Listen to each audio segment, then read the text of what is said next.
wax nañ ma ni am nañ ay stock yu bari yoo xamante ne ñu ngi ci seen i magasin donc di wax consommateurs yi nii amul benn tiitange bu ñu war a am donc marché bi approvisionné nañ ko bu baax a baax état def na lépp ba nga xamante ne kenn du am problème ci wàllum dundin ba pare li nga fiy gis ci grande surface yi moom ngay fekk ci marché yi donc amul benn inquiétude bu ñu war a am nañu fexe rek bàyyi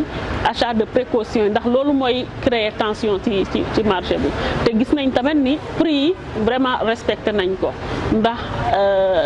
prix yi ñu fi nekk même bu fekkee prix yi fi nekk moom la ñu affaire yi ñu doon jaayee moom lañ fa fekk donc di rassurer consommateurs yi ci loolu néanmoins waaw ci wàllum hygiène tamit seetlu naa ni grande surface yi ñu visité yëpp balaa ngaa dugg dinañu la jox gel antiseptique boo xamante ne di nga nettoyer say loxo mais aussi gis naa ni respecté nañu def nañu ay marquage pour distance réglementaire. Mburu mi nag doy na production fu mu ne nii yokk na dégg la premier jour bi métti woon na parce que changement la